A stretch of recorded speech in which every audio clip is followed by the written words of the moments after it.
Hello and good evening, all you England football fans out there, and welcome to another late night edition, it has to be said, of the spin-off series of my World Cup football vlog series, that being World Cup 26, the America's Dream, and once again, World Cup 26, the America's Dream Overtime. And, well, as you've just come fresh from a very amazing video and an amazing performance, once again, to clarify, England have topped Group L at the FIFA World Cup, and they have managed to win 2 of their games, and once again, they have managed to draw also one of them with Ghana, while the all-important 2 wins courtesy of winning 4-2 over Croatia. And as of just a few days ago, once again, the tournament eliminators, or of course leavers, as of currently right now of this filming this right now, of Panama, are once again out of the FIFA World Cup for another year, for the second time, and also they keep the undefeated record against the nation, against the Canal men, nicknamed of course the Panama national men's senior football team. But an amazing 2-0 performance, courtesy of goals, unbelievably, remarkably scored, almost right after each other in the space of a few minutes, with once again Jude Bellingham scoring in the 62nd minute, and then followed by the captain and skipper, once again Harry Kane, scoring in the 68th minute with another impressive one-touch header from, of course, another corner, which was absolutely amazing to see. And if you did actually see the footage that we got from the game as of just a few days ago, when we were live from the Crown pub over in Ely, oh, of course, well, not just Ely, but I was going to say Little Port, where I'm based here, once again in East Cambridgeshire, of course, England, United Kingdom, that's what I meant to say. We had a brilliant atmosphere, and it was a lot more livelier than, of course, because the last time I was there was, I think, over 2 years ago, when I saw the 0-0 draw against Slovenia, and it was quite a lackluster performance from England, but somehow, miraculously, even though that they had 2 draws and a win in their group, they still managed to top their group and still managed to go through to the next round, the round of knockout round of 16. Well, this, of course, as of from just a few days ago, it is now confirmed that they are now through to the new additional knockout round of 32. And once again, to clarify, amazingly, due to other results that happened in other groups that happened, we already can clarify that the Democratic Republic of Congo are England's next opponents, and they will be playing at the Atlanta Stadium in Atlanta, Georgia, from once again this coming Wednesday on the 1st of July. And as of already, we've had from yesterday, we've already had the knockout round of 32 matches already started, but we, of course, are going to follow on with all of the results as soon as they're all done. And as of also, as of this evening, currently at the moment, Germany are taking on Paraguay, and it is looking very interesting. I mean, we've also had some other games that will be coming up from the start of tomorrow morning as well. And also, we can quickly clarify before we get to the interviews, post-match interviews from, of course, the game. And we're going to be hearing once again from the captain himself, Harry Kane, and also Jude Bellingham, and also Thomas Tuchel, on their thoughts on a very impressive performance over Panama. It could have been more goals, as there was only 2-0, but as mentioned by my dad John yesterday, we didn't want to get too greedy. There was no need to do that, but we could have scored more goals, though. We really could have knuckled down and really done some damage to Panama. But luckily, if you might remember, we unfortunately nearly gave away a last-minute, of course, consolation goal for Panama. But luckily, it was deemed offside right at the end. And so that's something just to keep and bear in mind, of course, as we approach the next game of England's campaign at this summer's FIFA World Cup. But we can quickly remind you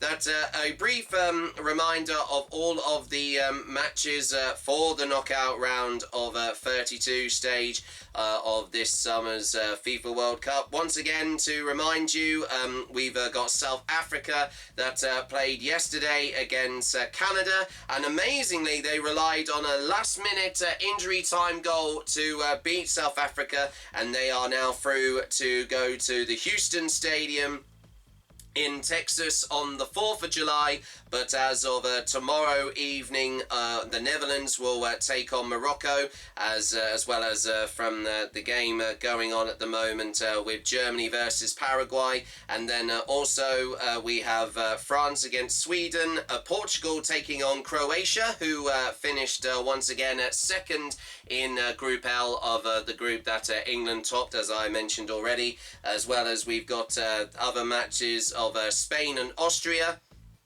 The United States, one of the other host nations, will be facing Bosnia and Herzegovina also as of this coming Wednesday, along with Belgium and Senegal. And from earlier on this evening, we also had quite a shock result, actually. I initially thought that they were going to pull off a huge upset, but somehow Brazil managed to come back from a goal down, and they managed to secure a last-minute also winner, thanks to one of their players also as well. I think it was Casemiro, I think was his name. I'm not sure if that was him or Martinelli, I think. I don't know if that is the name of it. Might be a player who played for Italy, because that sounds quite an Italian name rather than a Brazilian name. But once again, at the very same stadium of Houston Stadium in Texas. Amazingly, Brazil managed to come back from a goal down and finish 2-1 over Japan. A real heartbreak for Japan, honestly. They played really well. They were actually 1-0 ahead at half-time, and then unfortunately, due to some all-important changes from the new manager of Carlo Ancelotti, they made all the difference in that game as well. And I think, actually, if I can clarify, yeah, I was right. Yeah, Martinelli and also Casemiro got the equaliser initially for Brazil. But the player who scored the decisive goal in that knockout round of 32 match was Gabriel Martinelli there, who's also his full name being Gabriel Teodoro Martinelli Silva, as his full name, who was born on the 18th of June 2001, and he is currently 25 years old. So unbelievably, as we come to the end of the month of June here of this year, he has already celebrated his 25th birthday, who comes from the place of Guarulhos, or Guarulhos, there we go, I pronounced it wrong there, in Sao Paulo, and in the country of Brazil there. Excuse me as I just clear my throat. Who plays as a left winger and forward, and also currently plays for the Premier League winning side from earlier on this year of Arsenal at number 11. So interesting fact for you football fans out there. And but yes, so there you go, everybody, as it stands. But currently at the Gillette Stadium in Foxborough, and of course Boston, Massachusetts, there is currently Germany against Paraguay. But we are not going to reveal the result this time around, because since the game is far from over, they're already at half-time, and it's a very interesting game. That's all I'm going to say on that occasion, unfortunately. But once again, with the other games that are also happening, starting as well, once again, from tomorrow, we have Ivory Coast take on Norway in Mexico City. There is a very exciting South American derby with Mexico against Ecuador. Once again, to clarify, England will be playing the Democratic Republic of Congo at the Atlanta Stadium in Atlanta, Georgia on the 1st of July. And also, as well as that, Belgium and Senegal and United States and Bosnia and Herzegovina will also play on that very same day also as well. And then on the 2nd of July, we also have Switzerland take on Algeria in Vancouver, and for the as well as Spain and Austria and Portugal against Croatia. But then on the 3rd of July, the last 3 games of the knockout round of 32 phase will include the current champions of Argentina, the World Cup champions, against the incredible small West African nation, when a small island that have made a very impressive debut, despite, of course, not once again managing to score in any of the games. They still remain undefeated despite giving away 2 goals to Uruguay in their group, but they have amazingly managed to hold off the nations such as Spain and also Saudi Arabia to 0-0 draws, and they'll be playing at the once again the Miami Stadium in Miami as well, from like I said, from as the first game on the 3rd of July. And then we also have Australia take on Egypt in once again at the Dallas Stadium in Arlington, Dallas. And then the final game in Kansas City, the Kansas City Stadium, home of the Kansas City Chiefs American football team. Colombia will take on Ghana, who finished 3rd in Group L. So that is the current lineup of matches, and we've already known that 2 teams already have gone through to the knockout round of 16 part of this summer's FIFA World Cup, and we'll have more information on that in the coming few days at the start of this start of the I think the 2nd or 3rd week now of this particular major tournament. But anyway, with that being said, let's get to now those post-match interviews once again, as we now hear from Gabriel Clark, this time of ITV Sport, as he caught up with the players of Jude Bellingham, Captain Harry Kane and Thomas Tuchel on what they had to say after an all-important and very, of course, uplifting performance, despite rainy conditions, it had to be said, once again at the MetLife Stadium in New Jersey, in New York City, after their very impressive 2-0 win over Panama. Thomas, England top of the group. How do you sum up today's performance? Yeah, we did what was needed. It was what we expected, a tough match against a physical opponent. Difficult to score. We were the only team to create this amount of chances and score twice against them. We were very aggressive. We had to be very careful with the counterattacks because they're strong. We did well overall and deserved to win, but it was a hard piece of work. You saw the role he played in both goals. How do you sum up Jude Bellingham's performance today? Good performance again. We're happy that he's in this kind of shape, but everyone did what they needed to do. Jude was a big part of it.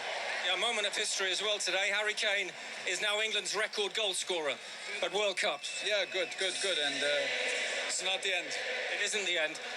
What is there to build on? Maybe the last 20 minutes?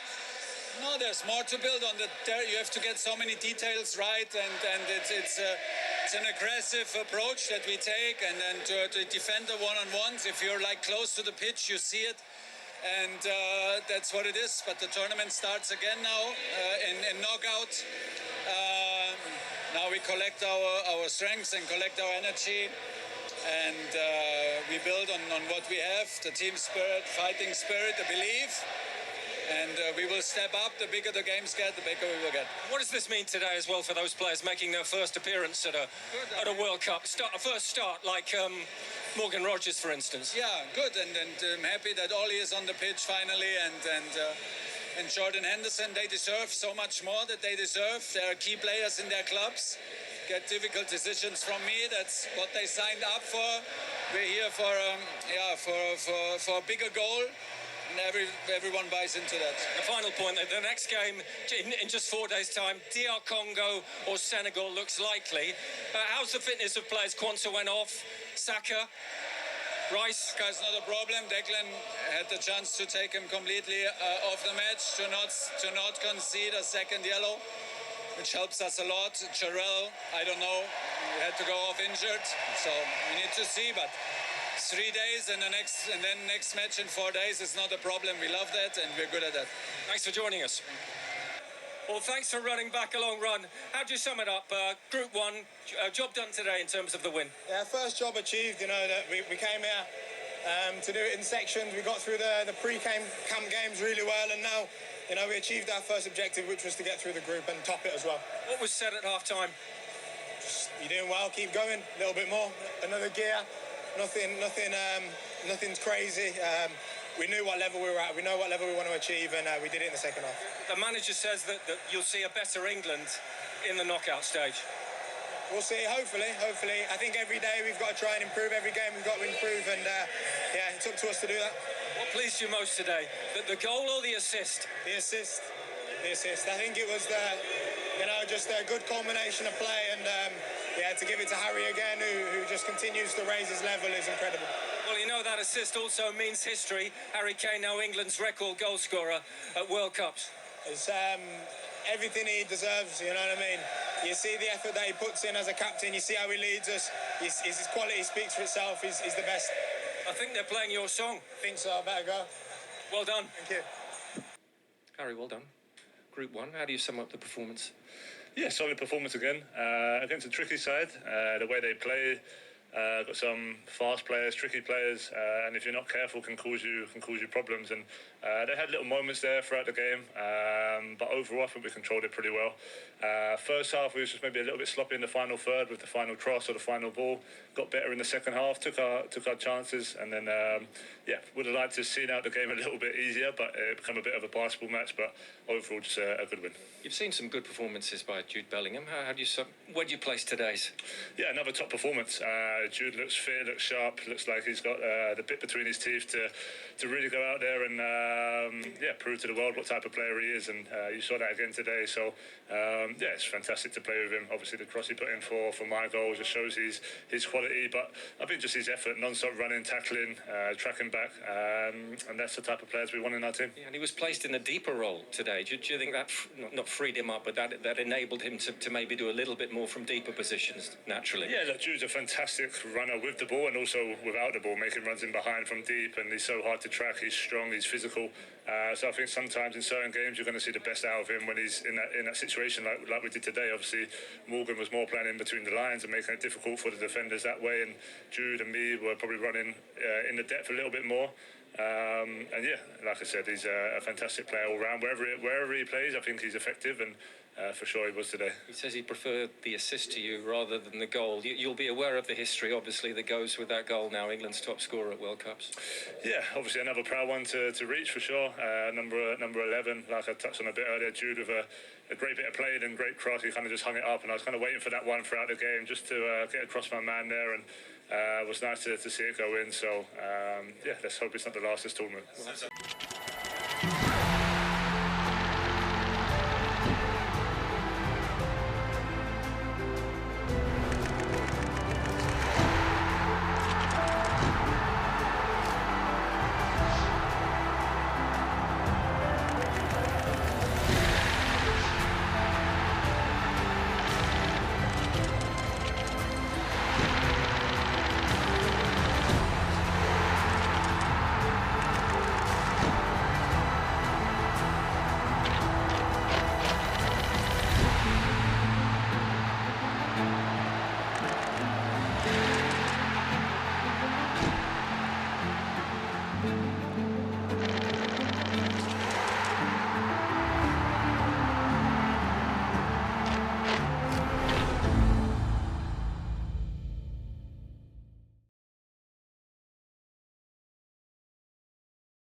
Wow, what an amazing achievement, as we just, of course, had there an amazing little reminder for all you England football fans out there, and thanks to that amazing goal once again from the captain and skipper Harry Kane, as I was just about to say there, tripping over my words accidentally there. I mean, literally, I can't be any more, if I feel like I can put into words what has just happened from just a few days ago.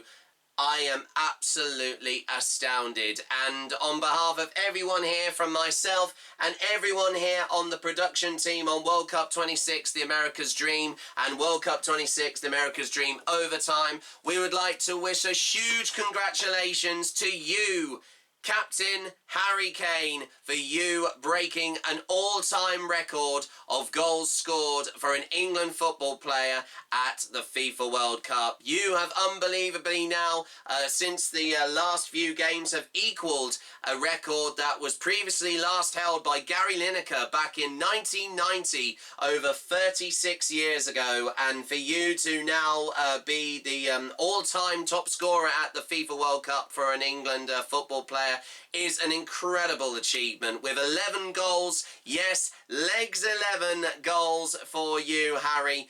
We could not be any more happy for you, and we certainly was not expecting. It was a long time coming for you to break that record at major tournaments, and we know that going into the next few games of this tournament, I feel like you could possibly, dare I say it, be a very good contender and challenger for the Golden Boot this year. 8 years ago, you managed to do that.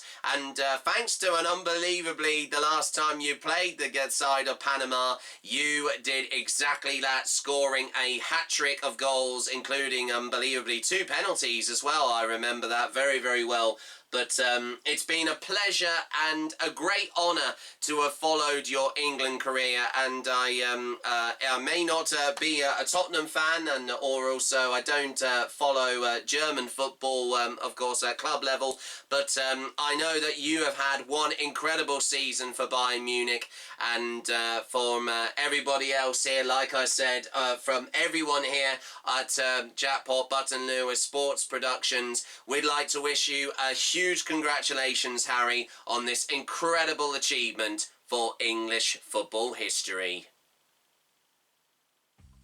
Anyway, well, of course, while I was recording that message, also for the captain, Harry Kane there, once again to clarify, Harry Kane has now broken the all-time record for goals at the FIFA World Cup for an England football player, with 11 now, of course, breaking the existing record of 10 previously set by Gary Lineker, as I've just said there, a record that has been held since 1990. I mean, that is absolutely incredible. He has managed to do that in the last playing for England, unbelievably now, for over more than 10 years, or make that even 11 years actually. But I do remember following Harry right from the very beginning, before he became captain, and unbelievably it was infamously, as of just a few days ago, as of I think last week, marked 10 years since that infamous defeat to Iceland in UEFA Euro 2016 in the knockout round of 16. But unbelievably, as of today, and also tonight, 5 years ago also as well, there was that amazing and memorable, of course, 2-0 win over Germany at the UEFA Euro 2020 tournament, even though, of course, it was played a year later because of the COVID-19 pandemic.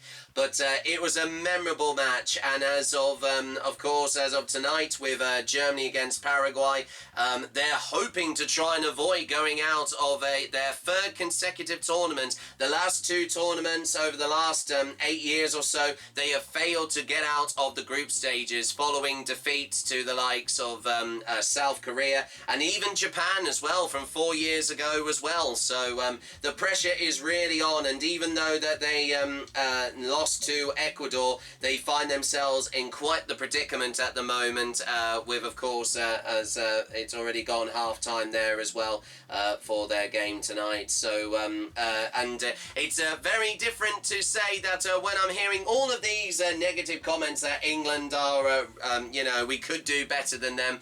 Germany are a prime example that most of the European sides are also feeling exactly the same way, and we can highlight that also as well with also here, as we can quickly get to some comments here on X. And we start with Fasil Islam, who is an econ editor for BBC News and also presenter of BBC's Newsnight. And he said that England have had a great group stage. Single best result of the entire group stage, beating 11th best FIFA ranked team 4-2, that being Croatia. Only Ecuador and Germany rivals, but that was dead rubber for Germany. No goals conceded since half-time on the first game. And also, Ghana are a good side and a great defensive side. Panama are far better than in when they were, of course, playing at the Russia World Cup from 8 years ago in 2018. And this was a tough group for them. Clearly, we will labour in the next match, and if successful, Mexico at altitude at the Azteca Stadium is ominous, but too much moaning there. So that's good to hear, though. And as it stands, if once again to remind you, if they can have an all-important win over the Democratic Republic of Congo as of later on this week on Wednesday, they will possibly be facing either Mexico or Ecuador in the next round, in the knockout round of 16. And that is the current situation as it stands for England at the moment. Also, we've had another comment once again from Henry Winter, who is once again a football journalist for the Football Boardroom and Sunday edition TalkSport. And he's also commented here on the importance and how he thinks about the current England manager, that being Thomas Tuchel. And he says, Thomas Tuchel has many strengths: preparation, tactics, leadership, game management, etc. It would be great if he added to those strengths by occasionally praising Jude Bellingham, a special talent, one of the best that England have had in years. Tough love can lose its effect. Well, I had no idea. I don't know if that's true or not, but I do know that he is very supportive of Jude Bellingham. And also, we can quickly remind you here, according to one of these facts here on of Eurofoot, also here, home of European football here on X, that Jordan Henderson, one of the former vice captains of England, also came on as a substitution from a few days ago following the 2-0 win over Panama. And he's the first ever England football player to play at 4 different World Cup tournaments since 2014 in Brazil, 2018 in Russia, 2022 in Qatar, and as of this year, 2026 in the United States, Canada and Mexico. So a great achievement there for Jordan Henderson, who is currently aged 36 years old, who has also been playing in previous years also for a team in Saudi Arabia at club level, but he's headed back to play at the Premier League side of Brentford. And we've also got, unbelievably, we've also got a comment here from former England football player, that being Daniel Sturridge. And he was an all-important contributor to scoring a last-minute goal in injury time to take England through to keep them in the tournament in Euro 2016 against Wales, winning 2-1 once again in injury time. And he says, Jude Bellingham has been England's best player at this tournament.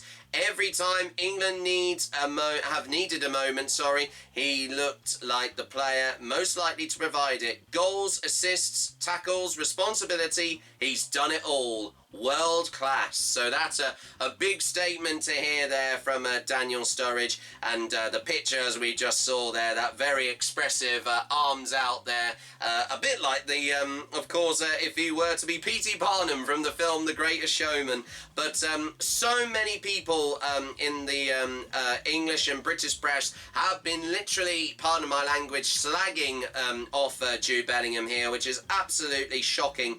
And we've also had another comment here for the playing in position of the currently injured Declan Rice from Football Away Days here on X. He says, Jude Bellingham took over Declan Rice's position and had played better than Rice ever has. Can't believe people debated whether this man should be in the team over Rodgers, that being Morgan Rodgers, and Cole Palmer with a crying face emoji there. And but brilliant to hear this all this praise for Jude Bellingham. We've also had another one here from Pythagoras in Boots, and he said that and they say they're of course once again a football analyst at Sky Sports football, and he said Jude Bellingham is England's cornerstone, not Kane, Harry Kane, surprisingly. Since 2022, he has showed up at every major tournament, whether England are playing well or not. Yet he still rarely gets the acknowledgement he deserves. He is a player who holds the keys to England's success. So very interesting words to hear there also from on that perspective. And also it has been confirmed here from Fabrizio Romano, who is I think a football expert from Milan in Italy, and it's been official that Jude Bellingham for the second time in 2 matches has also won a back-to-back Player of the Match award for England. And last time he said he didn't deserve the award, a Ghana player should have won. But as of from a few days ago, he got a goal and assist. He got most ground duels contested of 15, most ground duels 1 of 11, most tackles in the game of 4, most fouls 1, which is 4 as well, most chances created 4, most attempt take-ons 4, most successful take 1 for 3, and most goal involvements of 2 there from Statman Dave there as well. And not bad also from with a hand out, like to express like not bad as like what do you expect then, not like a shrug, but that's a convincing acknowledgement there for of course once again Jude Bellingham. Even Piers Morgan, also famous of course journalist and well-known figure from the world of TV like Good Morning Britain, where a few years ago he infamously walked out following a very heated debate, but he has said, masterclass from Jude Bellingham, crazy that so many people doubted his place in this England team. The guy's a superstar. Well, that's a very, of course, a big compliment there for Jude Bellingham. And also another acknowledgement here also from Emily Almond, who is also who supports I think that's I can't exactly see the team, CFC I think, but she's based in London, and she has also said, so England have and it's described here with a few bullet points, topped their group, beaten the 11th ranked team, kept 2 clean sheets in 2 of the 3 games, and people are still moaning with a crying with tears face emoji as well. And also we have another response here from a commentator on the Mail on Sunday newspaper, Dan Hodges, and he said, again, think the negativity is completely over the top. We topped the group, we haven't conceded in the last 2 games. Bellingham, Kane and Anderson, our 3 key players, in brackets he says here, are all performing. The Gordon experiment has been dropped, that thing for Anthony Gordon. We've got a good path now, keep calm. So great here to hear from there on that particular comment as well. And next up, we also have a presenter of the EFL debate, that being Gabriel Sutton. And he says, pretty relaxed. We've managed or bettered the returns of 44, 46, 94%, I think, are being of all of the teams in this summer's FIFA World Cup at the World Cup in the group stage. Have performances been everything we wanted, question mark? No, but I would like to feel a bit stronger in certain positions. Of course, question mark, would I like to feel a bit more stronger in certain positions? Of course. Is there another gear? Question mark, absolutely. But I think that's the case with for most teams, and sometimes because we watch England as fans, we apply a more critical lens to that we would if we were watching us objectively. Nice to be through by winning the group. Now to step things up a notch for the knockouts. Come on, England. England. Free Lions. So very, of course, pragmatic comments there as well. And also, another comment here about Jude Bellingham's performance through the two games where he really contributed. Once again, Croatia and Panama from the Premier League panel, which are a tactical analysis of the Premier League and European football. And they say that Jude Bellingham's performances versus Croatia and Panama in the first half, his reading of the game, engine and slide tackling was key to stopping dangerous transitions. In the second half, his runs off the ball and final third actions won the matches. One of the best players in the world. So another great compliment there as well. And as we did hear earlier on from Jude himself, he said about full of praise for his captain, of course, for the team, that being Harry Kane. He said, you see the effort he puts in, you see how he leads us, his quality speaks for itself. He is the best. He's the best in capital letters there. So brilliant to hear that he's been full of course, like I said, positivity going forward to the next game. And apologies if you're hearing a jet outside. We still have our window open here in our studio, but it is a lot more cooler. We've had some very cool breezes, quite some strong breezes actually over the last, of course, few days. And finally, the heat wave is over. Of course, the weather warnings, as we mentioned, for extreme heat have now gone away. And we also like to apologise for the yellow warning for thunderstorms. It was expected that we were expecting thunderstorms in this part of England, but unfortunately that didn't happen. But rain is still on the way, as of course it's turned a lot more fresher, and currently with the temperature at the moment, according to my weather app on here, it is at a rather fresher and cooler 17 degrees, while of course it's still remaining warm for the start of this week. And the warmer it will get is hoping to by the end of this week on Sunday, that being also more specifically on the 5th of July, we'll get up to 27 degrees. So it's still remaining quite warm because, I mean, we are still, as you know, at the moment in summer. But it has definitely been almost another record-breaking hot one as well. And I initially thought it was going to be broken, but that was actually being, of course, fabricated here on social media, because the warmest temperature that was ever recorded was over 40.6 degrees, which was last recorded back in 2022. And, of course, that was the first time that a extreme heat weather warning at the highest tier of level warning that the Met Office can forecast for possible severe weather, that being once again for the warm weather of the heat wave that we've just had recently.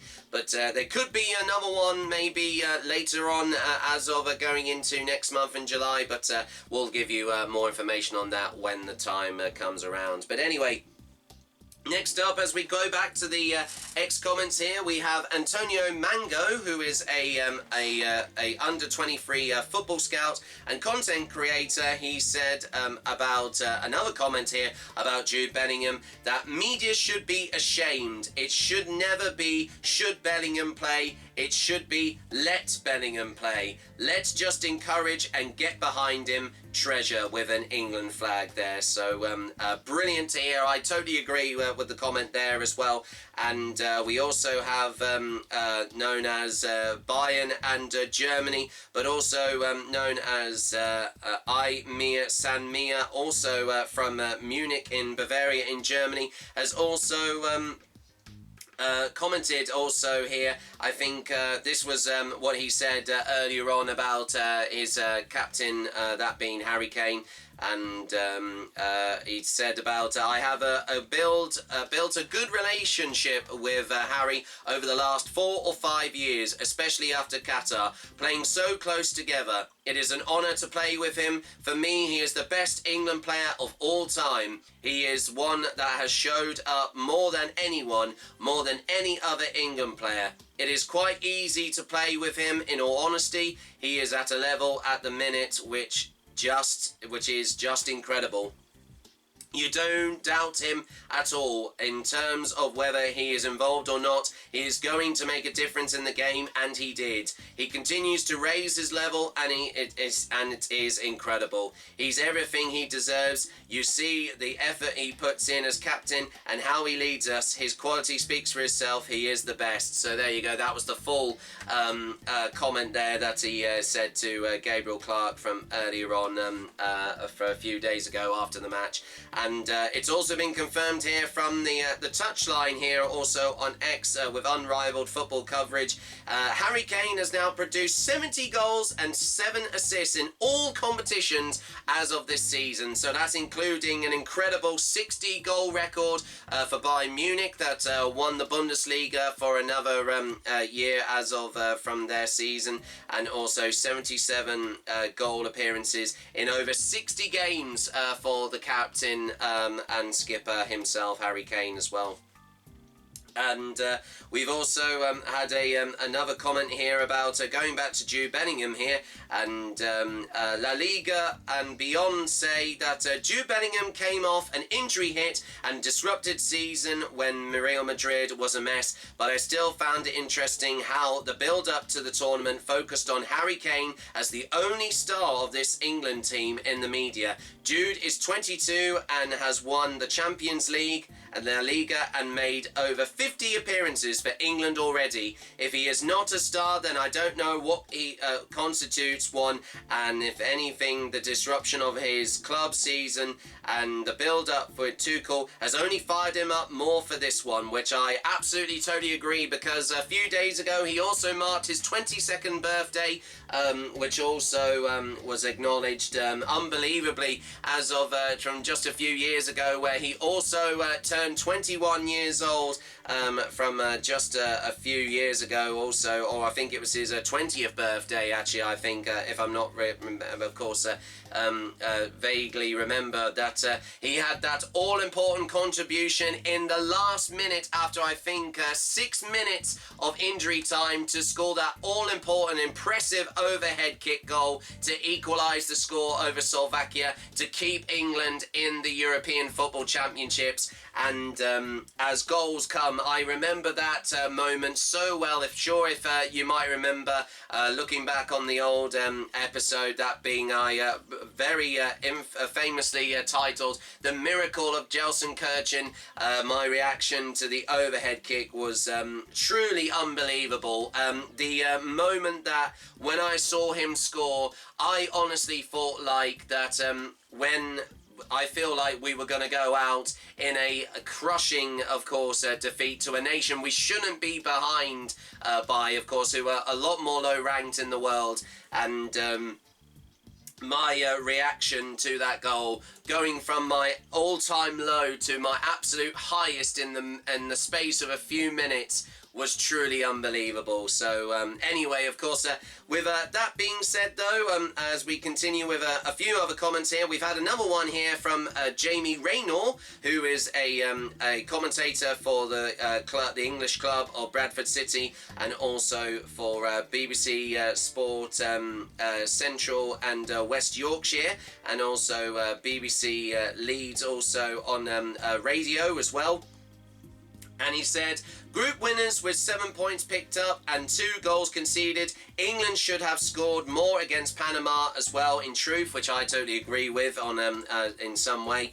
And Ghana needed a point and got one. This is tournament football and step 1 is complete. Struggling to understand the negativity right now. It won't be low block forever. Absolutely. Well, I feel like that maybe, I do not know, it could be possible that the Democratic Republic of Congo Congo, who are once again England's next opponent. Once again, to remind you, we can just quickly remind you of the previous games that they had at this summer's FIFA World Cup. Once again, they've come off the back of an all-important 3-1 win over Uzbekistan, knocking them out of their first FIFA World Cup appearance as well, and they narrowly lost 1-0 to Colombia, and unbelievably they managed to have a very impressive draw over Portugal. So they've won, of course they've drawn one game, lost one game and won one game. So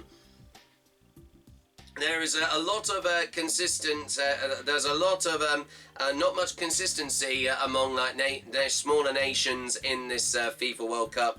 And apologies for the little delay there. I feel like I got something in me mouth that I had to clear, of course, and just swallow just to so it gets out of the way. But there you go. That's of course a quick reminder of the situation that they've been in. Of course, once again, later on in the program, we'll have all of the full classified match day results on the third and final match day of the group stage of this summer's FIFA World Cup. And once again, but back with Bayern and Germany, and Aymir San Mir has also said that Harry Kane overtakes the current high-scoring goal-scoring season from originally held by Cristiano Ronaldo to become the outright second-best goal scorer in a single season in the 21st century of football. As it stands, Lionel Messi has had scored in 11 of his 12 games. I think that's actually... Oh, sorry, no, I think that was sorry. My apologies, that he had been playing for Barcelona with 82 goals. Harry Kane in the 2025-2026 season in the Bundesliga for Bayern Munich, and also captain of the team there as well as skipper, has currently scored 70 goals. And Cristiano Ronaldo has also been level with 69 goals when he scored them during the 2011 and 2012 season, I think, for Man United, while Lionel Messi did the same in 2012 to 2013. Once again, also playing for Barcelona there, so a very interesting fact there as well. And we've also had another comment here from Gary Neville, who is one of the former England football players, a defender, and also, not to mention, one of the pundits, also for ITV sport coverage of the FIFA World Cup. And he has also mentioned here that it's quite a lengthy comment here, and we've been quite, of course, decisive with certain comments to put up on here.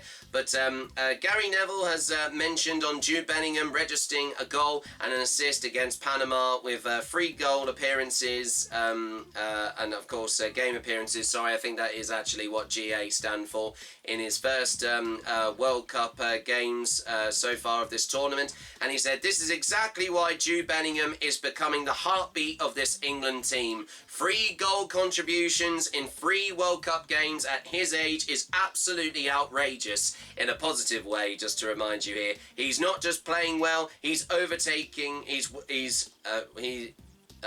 taking over matches there. Sorry, I want to make sure that I did say that correctly. The scary part is that he looks like he's only getting started. Every game he scores, creates leads and drags England forward. That's not the mentality of a young midfielder. That is the mentality of a world-class superstar. At this rate, don't just talk about England winning the World Cup. Start talking about Jude Bellingham as a genuine Ballon d'Or contender, because these are the performances that define football's biggest individual prize. When the pressure rises, he gets even better. That's what separates elite players from good ones. England don't just have a future captain, they have got a player every nation will fear for the next decade. If he keeps producing numbers like this, England won't have to search for their next legend. They are watching him write his legacy right in front of their very eyes. Well, I think that is a huge compliment there to Jude Bellingham, and Also, we've had another reaction here from, of course, the amazing, of course, achievement with the back-to-back Player of the Match awards, also for Jude Bellingham. And she said, sorry, look at the difference a couple of days can make. He felt he didn't deserve the Player of the Match award, and today, from a few days ago, he delivered. So that is amazing to hear that it's been one of the big compliments there for this young, of course, England striker and forward. EBL, once again, who is the ex-head of analysis in the English Football League, has also said Bellingham is the only one who never fails to deliver. He never goes missing in the biggest moments. Truly unique, especially when the English culture has historically centred around failing to deliver despite big expectations. One of a kind. And I know a load of fans have been very critical, very cynical over these performances, but I'm always being a lot more positive, and I have been in a very similar situation. I have witnessed it all as an England fan. Some people are quite critical and cynical over these results. As long as we can win the games, these, of course, games over the last few, of course, weeks or so for England have been all important in where it gets a lot more serious with, of course, the knockout round of 32 starting as of this week. So just keep that in mind, everybody. We've also had from Kian Sobani, who is the chief editor and podcast host of Managing Madrid, and he said the most Jude Bellingham stat line ever. Most key passes of anyone on the field, most completed dribbles of anyone on the field, most tackles of anyone on the field, the game-winning goal, and 1 assist. So there you go, that was another one there. We've also had a Northern football correspondent of iPaper Sport, Mark Douglas, who is, we might have actually heard from him before here on previous editions of World Cup 26, the America's Dream Overtime. He says, to think that there was an actual serious debate about Jude Bellingham starting at this World Cup. Once again, England's best player. If we were going to do anything this summer, he would be at the centre of it. So brilliant to hear that as well. We've also can quickly have here's another one here of Adam Joseph, who is a football expert who supports Manchester United. He says Jude Bellingham is an extraordinary footballer. He is one of the best players in the world. He can do it all. Will never understand some of the narratives around him. Feels like it's because he chose to go abroad and not play his trade in the Premier League like was expected of him. So another interesting comment there. We've also had Tom Garrett here, also a co-host of Pitchside Tweets on X, said here, such an overreaction to England as always. We've got the job done with little to no fuss. I'd be worried if we were peaking at this stage. Judge them once while we get to the quarters and beyond. That's when we'll see how good we are. How good we are. Jude is on fire and Kane is scoring goals. Keep the faith that the rest will fall into place, with a double high five emoji and an England flag there. And also England Extra here on X has also said, we've just won our group with a 4+ goal difference despite a few niggling injuries, and all I'm seeing is criticism. Fair enough if when we get knocked out, but until then, let's put the knives away and get behind them. We're on track so far. So another great comment there. Loads of positivity from England Extra there. And we've also had another one here, which was a response for from BR Football of 70 goals for club and country this season, with Harry Kane passing the previous record held by Cristiano Ronaldo in third, as we mentioned earlier on. But Radmore, as I mentioned already, B here on X has said, Harry Kane is the most disrespected player of all time. We're currently watching one of the greatest of all time. Appreciate him while he is here, because the choices for England's next number 9 once he is gone isn't looking too clever. So that's another bit of compliment there as well. And we've also had another one here as well for for the goalkeeper also of John Pickford, and said by John of J. Barlow, who is the founder of Everton Newsfeed here on X, and he says, just some context on this, he is now one clean sheet off being level with the likes of Iker Casillas, that being of a former legendary Spanish goalkeeper, and Manuel Neuer of Germany for total clean sheets at a World Cup. He'll never get the plaudits he deserves, my keeper. So lovely to hear that as well. And it's interesting to know that Manuel Neuer is playing once again at the FIFA World Cup, but his form recently for the team has not been that good, and we do remember very well that I think you have to go back to, I think, Euro 2021 when he also played for Germany at the time when England beat them 2-0 as well. And but yes, we've had also as well read the game here also here on X as well, which is a response to Sky Sports football post here saying, can Jude Bellingham take England to World Cup glory? And Read the Game's response here says, it's funny how quickly the conversation changes. Before the tournament, there was genuine debate over whether Jude Bellingham should even start. Now the discussion is whether he can carry England to World Cup glory. I said from the beginning, England would only go as far as Jude takes them. When the pressure is highest, he's the one who steps up. That's what separates the very best. And I know that once again, if you may remember from quite a few episodes ago, we did have an amazing comment here also from, of course, a video that was posted of a documentary in the lead up to the World Cup for England.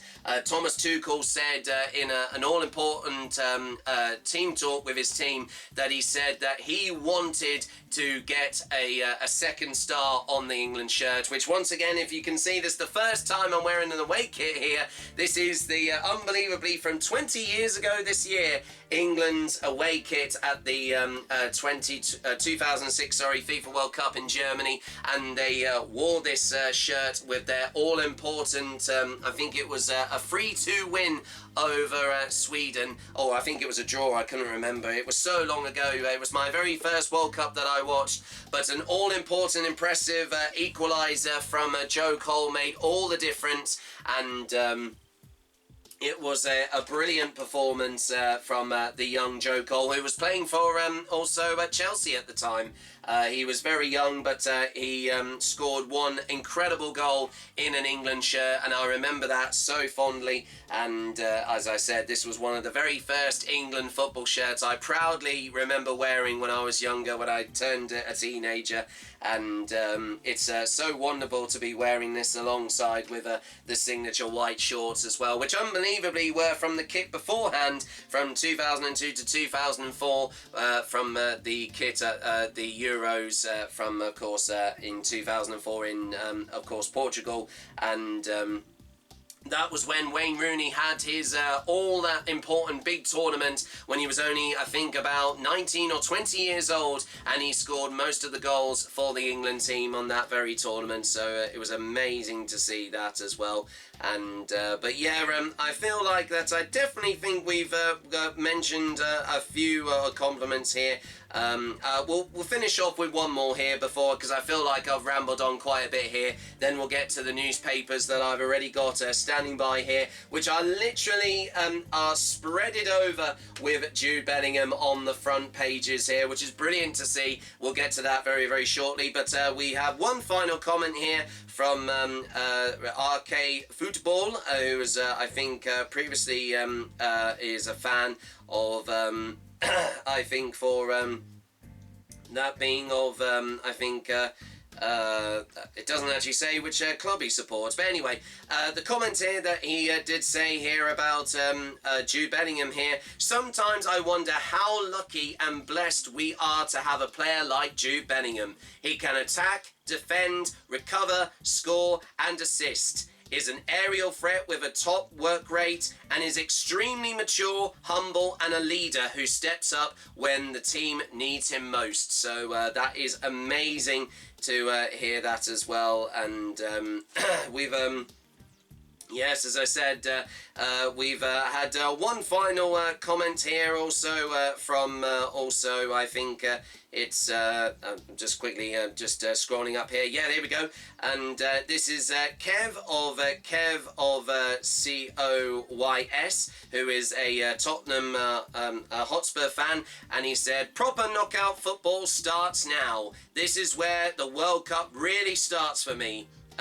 Also, shit or bust games, pardon the language there, we'll have to censor that up there if you are seeing it right now.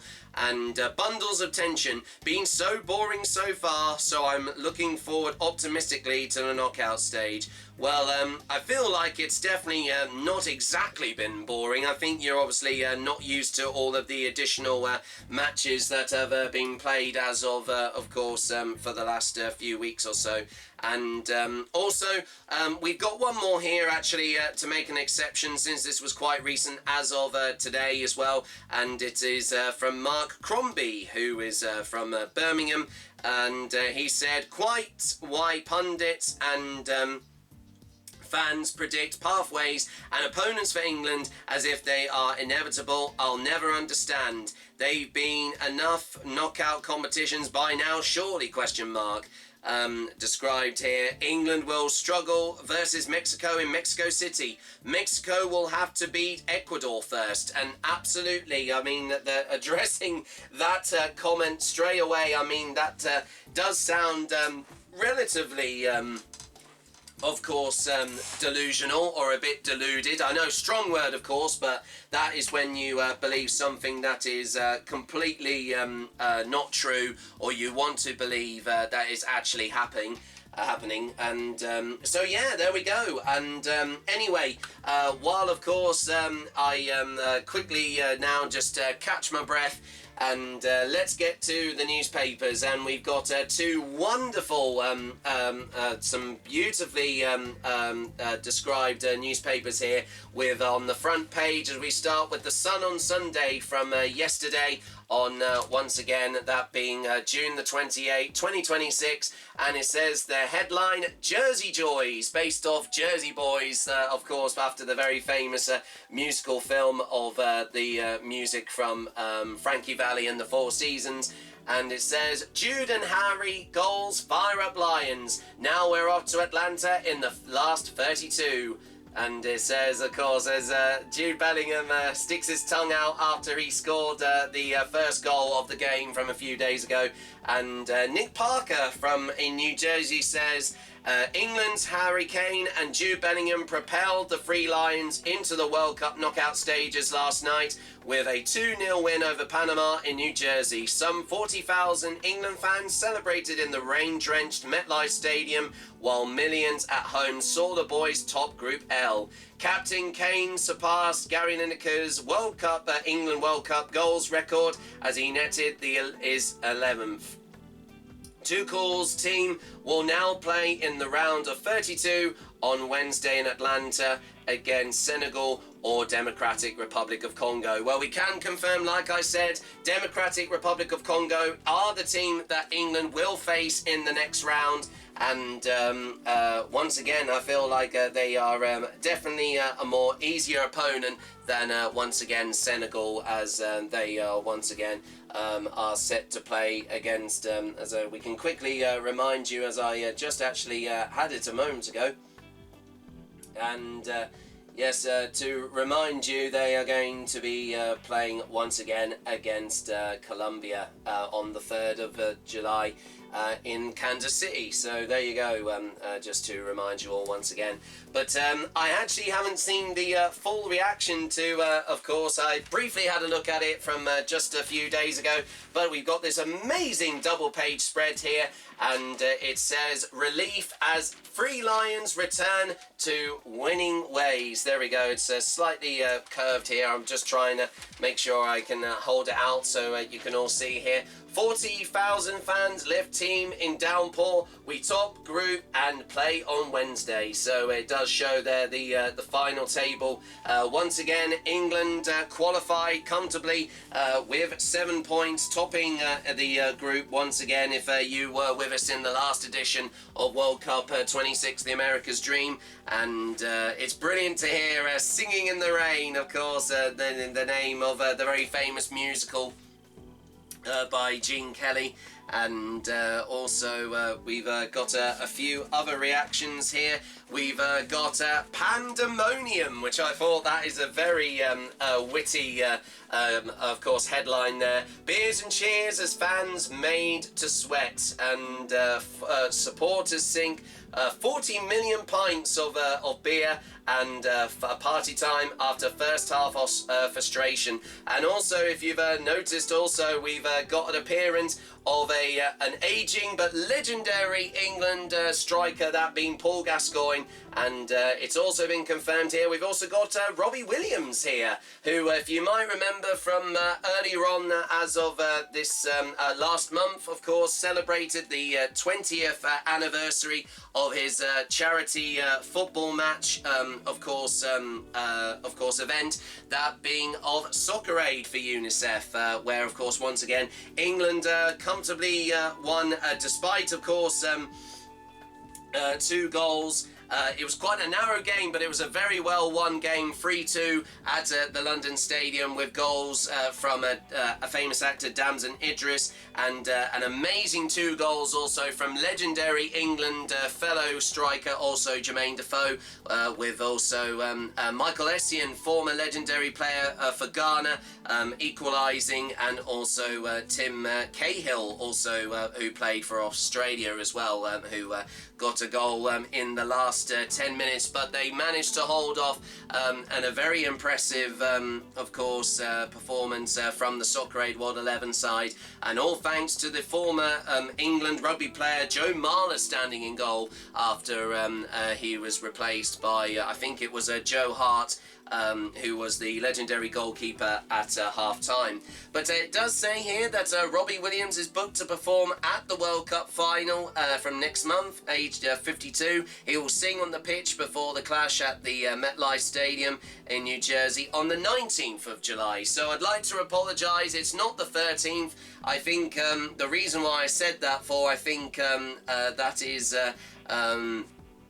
a few days after the quarter-final, and unbelievably something will be happening on that night as well, but I'll explain more about that of course later on in the programme. But it's amazing that we've had some brilliant reactions here from England fans, as we saw this female England fan here waving a few hand flags, and this was from Box Park also, and that being also at Wembley, just off Wembley Stadium in London.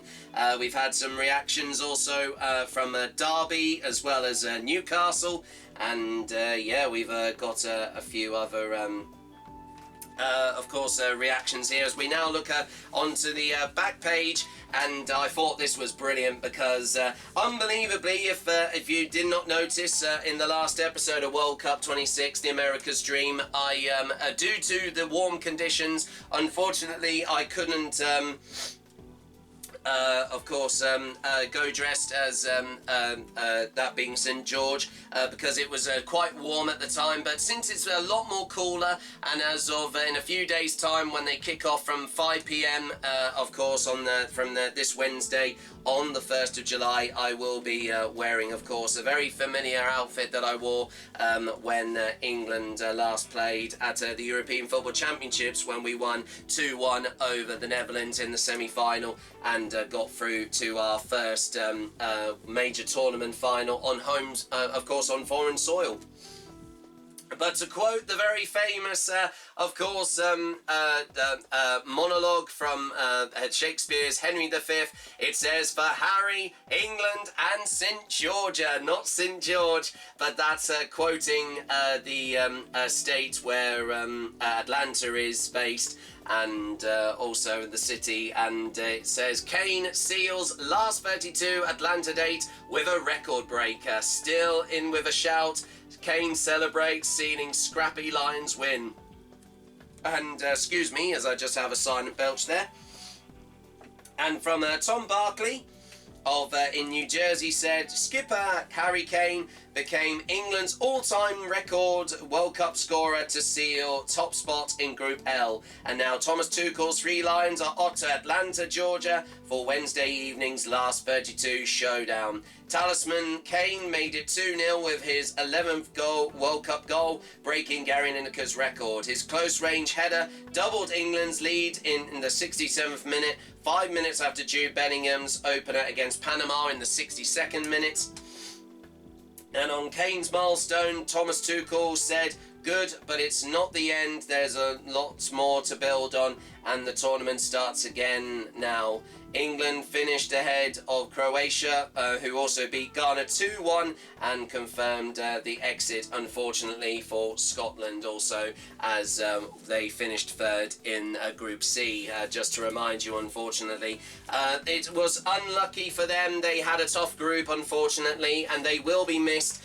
It's also been confirmed that Steve Clarke, who was now unbelievably the former World Cup, Scotland national men's senior football team manager, he has confirmed his resignation and he'll be stepping down as Scotland manager as following the exit for the team. Even though they'd still managed to win 1-0 over Haiti, it wasn't enough after a lose to Morocco from last week just by 1 goal. And we'll find out also that due to an absolute thrashing by once again Brazil, who they last faced, unfortunately they lost quite unfortunately in a painful 3-0 defeat once again in the last round. So but anyway, as we go to the next newspaper, which is the Daily Star Sunday edition, and has the front headline saying Jersey Joys once again, which I thought was quite neat to see that they have. I feel like they copied the same headline there from just the same on the Sun on Sunday here. Lackluster 3 lines saved by Bell. Well, I didn't feel like that was a little bit harsh to say lackluster, even though that they were of course level at 0-0 at half time. But we can quickly have a look at some of the other reactions here. We've also trying not to reveal anything too that might seem a little too sexualized, but there was a beautiful shot there of a sunbathing Emily Atack from In-Betweeners, the In-Betweeners fame, who played Charlotte Hinchcliffe, who has recently just become a mother as well, also to, I think, a daughter she gave birth to from last year, I think, to my knowledge. But we've got the front headline here in the Daily Star Sunday, Yanks but no Yanks, and I think that's thanks but no thanks. England fans loving footy, razzle-dazzle. Jude and Kane seal victory, tops for World Cup news, and yeah, as I said, we've also got that there as well. But there's also been quite a shocking, of course, article here with also drug cartels in Mexico, and they have refused to kick off during the World Cup so they can flog their narcotics to visiting fans. And they feared that local police said that these clans would ruin the tournament with shootouts and bombings in revenge for the killing of warlord Nesmio El Mencho Esguerra by Mexican troops. And this exclusive here from Jerry Lawton in Mexico City.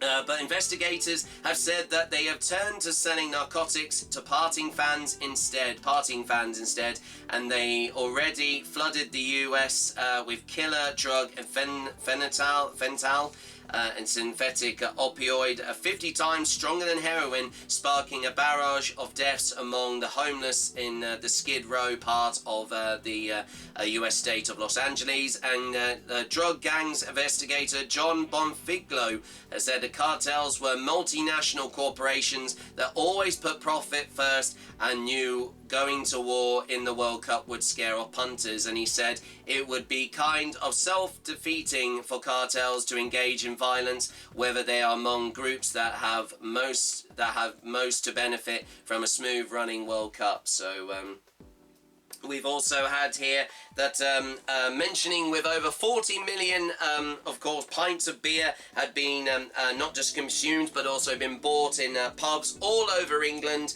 And pub bosses say that the World Cup is like Christmas come early for Britain's boozers. Of course, pubs all over the UK. Yesterday saw 40 million pints downed on pubs' biggest day for 2 years. And thanks to a £310 million big game splurge and, of course, the heat wave recently here in the UK, more specifically in England. Bars' busiest night since Euro 2024 saw 19 million pints, 4.5 million more than normal drunk in pubs from a few days ago, and 21 million more at home. And the British Beer and Pub Association beer consumption data showed. And beer sales manager Rick Buxton said that over 100 tonnes had gone from his Yorkshire depot last week, and he said those numbers are more like a Christmas week for us. So that's amazing to hear there as well. And we've also, as we mentioned, with the young, of course, recent world champion darts player Luke Littler has also wants England to win the World Cup, just like him, as he paired up with his fellow second-seeded opponent, as he'd been playing in the also the Premier League of darts competition tournament as well. To win darts version of the global tournament and beating the Netherlands in the final from 2 weeks ago. And the 19-year-old back-to-back world champion said, "Me and Luke have done our job." Which I think also, he's mentioning as well, because he's also got the first name Luke as well as Luke Littler, Luke Humphreys. Me and Luke have done our job, and now it's down to the England boys. We are obviously massive football fans also. Is it coming home? Question mark. We don't know just yet. And he's also loving hearing famous darts anthem Chase the Sun, chosen by the FA Football Association by Planet Funk, as played when England score. I didn't have any part in it being chosen, but it's good to see, he added. Hopefully we can score a few goals and celebrate. Well, absolutely, I totally agree with Luke there as well. And we'd also look on the back page here, which also has got a very impressive, of course, I think it's a play on the very famous song of Wham Bam Thank You Ma'am from the musical of A Slice of Saturday Night. And the back page of the Daily Star Sunday headline says, "Wham Bam Thank You Pam." And with Jude Bellingham sticking his tongue out again, celebrating his first goal, which of course, which was first scored by him in the game against Panama. And from Ryan Taylor in New Jersey, and he said, "Jude Bellingham and Harry Kane saved England's blushes and powered Thomas Tuchel's side through to the knockout stages as group winners from then last night." Tuchel's England Three Lions, have already secured their spot in the last 32 after results went their way on Friday night, which means they were guaranteed to go through from Group L, no matter what the result was in New Jersey. That allowed England to rest some of the starting 11 from their first two games, with Tuchel making 5 changes in his starting lineup, as you may have saw in the last episode. After a lacklustre first half again, England burst into life after the break, with Bellingham getting the opener with a neat finish before Kane became England's all-time leading scorer at World Cup finals with the second, which settled any nerves. And Harry Kane above, which also showed his reaction there also as well from his goal, with his arms out like, what did you saw that kind of thing. In expression wise there, has now got 11 goals at World Cups, one more than Gary Lineker. So there you have it, everybody. Brilliant to see that there's been lots of course, positivity. We've also had on the back headline here, we've had Panama-velous Bellingham and Kane to rescue as England make hard work of it before finally sealing top spot in the group. And we have also had a comment here about recently also there's been talks that maybe Elliot Anderson, his value as a player of £116 million may seem excessive, but if you look closer to see why exactly Manchester City view him as a future of their midfield, and he's already at this World Cup has been a vocal part of England's, of course, football team, and there's a certain school to think that players of such enormous economic value should guarantee you 20 goals and 15 assists per season. So good to hear that there as well, as the current 23-year-old simplicity and comfort holding down the centre of the pitch frees up England's forward players when provided Jude Bellingham with the licence to roam in England's win over Panama. So that's great to hear. And I think also we forgot to show you the back page also of The Sun on Sunday, so we'll get to that just quickly as well before we wrap up, because I feel like we've definitely gone on for quite long here, and I'm already starting to get a bit of a sweat here. And yes, we've got the headline, "It's the Liberty Bell," which is I think a reference to the very famous American military march, the Liberty Bell March. Jude breaks shackles, but Lions hit flat note. So, well, I think that's being very critical there. But that is, once again, like I've said before, this is the British press at its finest, honestly. British journalism at its finest, to quote the late Rick Mail, I think, from an episode of the sitcom Bottom. So, with that being said, I feel like we can't end that on a downer. But anyway, once again, to remind you, as of right now, of course, with the knockout round of 32 at this summer's FIFA World Cup has already started, but before we get to the matches of that, as we've already mentioned, let's quickly remind you of the third and final match day, of course, full classified result at this summer's FIFA World Cup, and also quickly remind you on who of the, once again, the 48 teams have either qualified or have gone out of this summer's FIFA World Cup tournament. The FIFA World Cup 2026. Full classified group stage match day 3 results.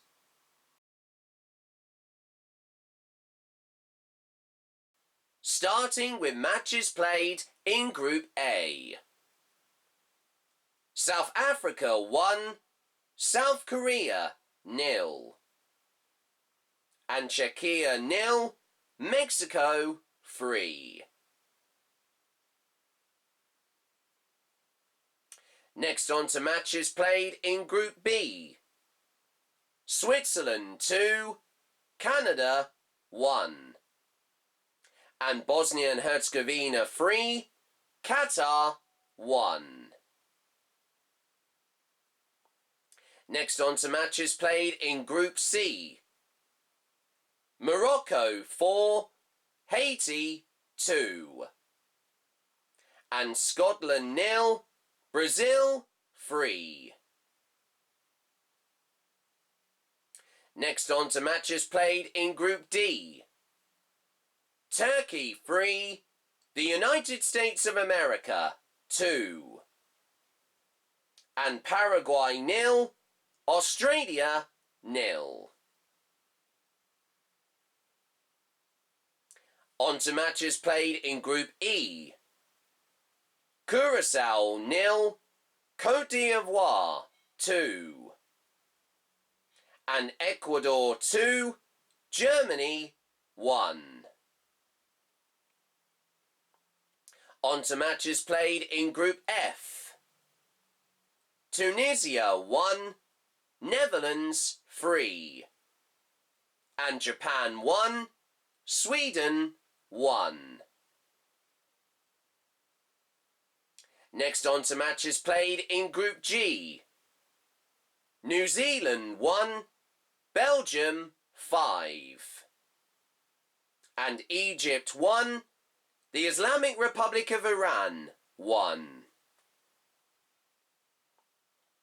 On to matches played in Group H. Cape Verde 0, Saudi Arabia 0. and Uruguay 0, Spain 1. Next on to matches played in Group I. Norway 1, France 4.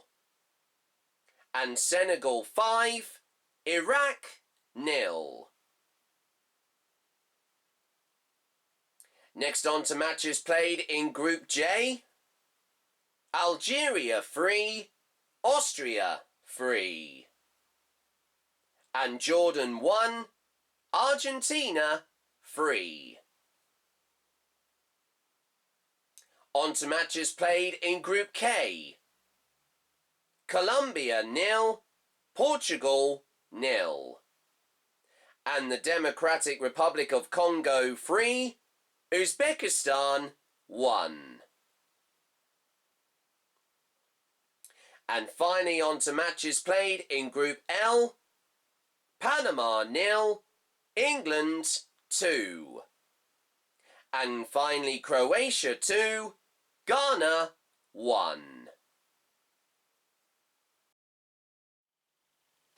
So there you go, everybody, and once again apologies if my voice is starting to feel a little hoarse. I know I feel like it's still being recovering from the passionate celebrations that happened at the Crown from earlier on last week, of course from last Saturday with that win over Panama. But there we go, everybody. Now, of course, as I've mentioned already, since there's already been 2 games that have already happened of the knockout round of 32, this is where no mistakes can be allowed now. We're into now the business end of this tournament, and as I said before, to remind you, to clarify that unbelievably remind you that the Warriors of the Equator, as they're nicknamed here, the Democratic Republic of Congo, are going to be England's next opponents here. As we can quickly preview, of course, the side also who will be playing. Unbelievably, they used to be formerly known the nation as Zaire back in until 1997, I think. Had a very different flag to what they have now. And they speak the language of French, as it says here, interestingly. I had no idea about that initially. But once again, to remind you, they've also had other nicknames, such as I think it says here, Les Leopards, and also La Celeste, the Sky Blue, and Les Guerres de l'Equateur. So that's known as Warriors of the Equator. And they once again have their head coach is Sebastien de Sabre, and also the captain is Chancel Mbeba, I think that's how you say his name there. And they also play at the Stade des Martyrs, which is located once again in the Democratic Republic of Congo, in Lingwala in Kinshasa, which is the Shasa, which is the capital of the nation. And as it stands at the moment, they are currently ranked 46 in the world, and their highest has been 28 since July and August of 2017, and their lowest has been 133 back in October 2011. They were known as Belgian Congo when they first played in 1948 on the 22nd of June, and they also played Northern Rhodesia, which at the time, I think if I can find out who they were that was the old name for the Zambia football team, for of course the African nation in the south part of Africa. So I think it's just above South Africa, more specifically. And their biggest win when they were known as Congo Kinshasa, they won over Zambia 10-1, in Kinshasa, and on the 22nd of November 1969. And their biggest defeat when they were known as Zaire was against Yugoslavia and Gelsenkirchen in West Germany at the time, when it was known as West Germany, on the 18th of June 1974. And amazingly, this is their second appearance at the FIFA World Cup, and their first was back in 1974 when they were known as, like I said, Zaire, and played in West Germany, where in the final, West Germany won their second FIFA World Cup title, beating Netherlands.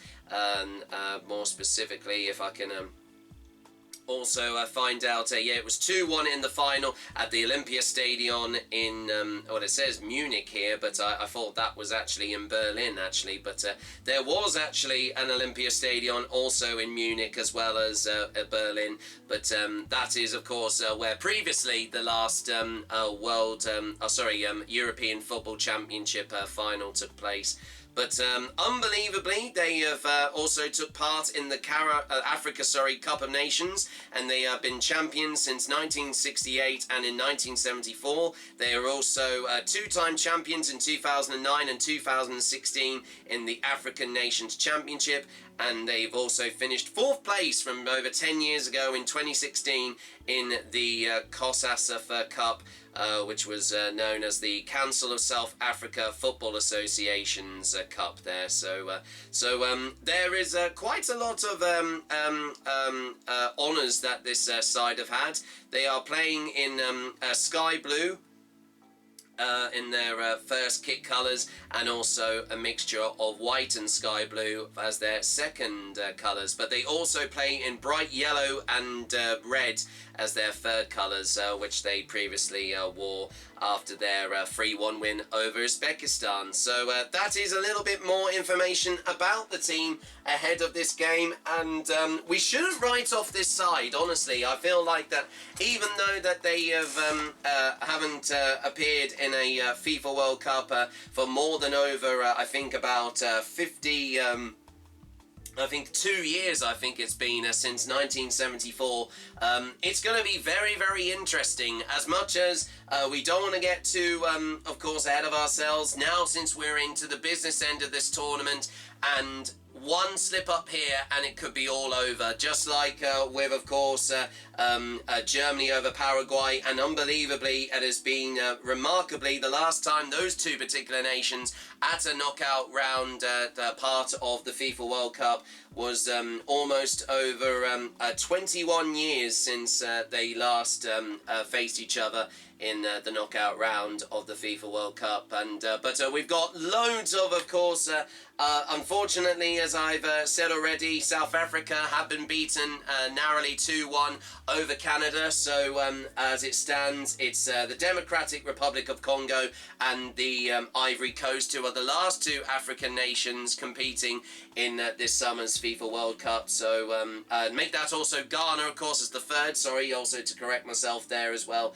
So there's still lots to look forward to, and I'm confident, I think, after the comeback again. Not exactly, obviously, since they didn't come back from a goal. Of course, they managed to spring into gear once again from the second half.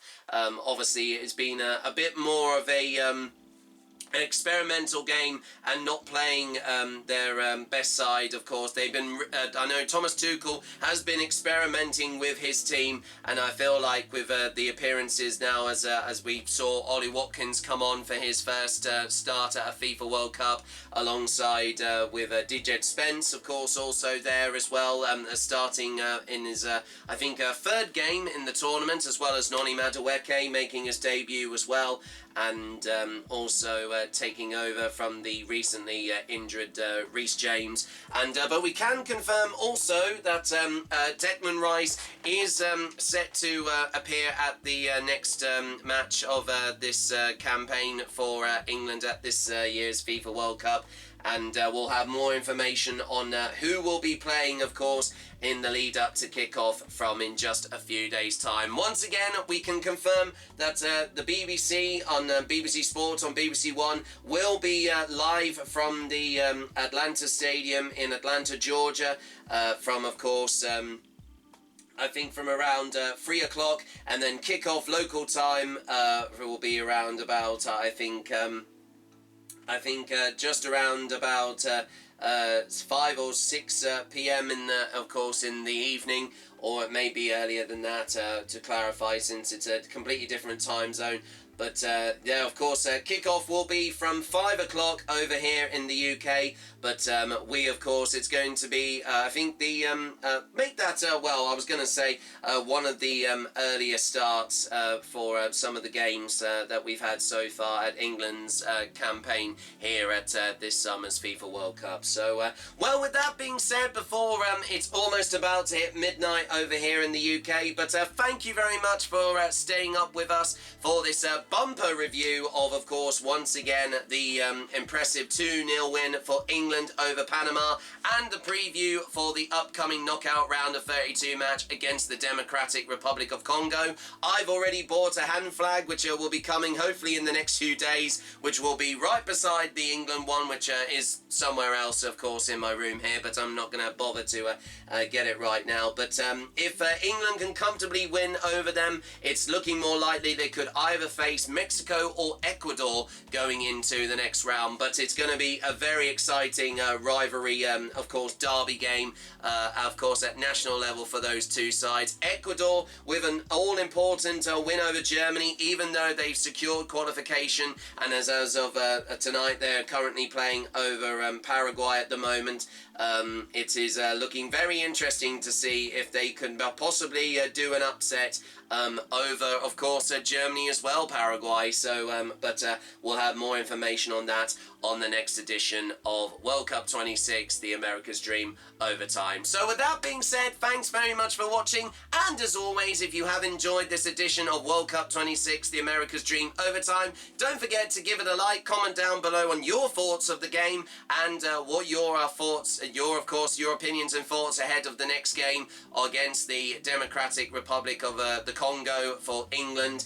And also, don't forget that I'd like to say a huge thank you to everyone who has been involved when I was filming the last reaction video to, of course, the last game. I had a wonderful reunion with an old school friend of mine called Danielle Winters, I mentioned at the end of the last episode, and a few England football fans who got a little bit foul-mouthed, but I think that was because they were slightly drunk as well, but they were basking in the success for England, but a few of them were getting quite critical on how England have played.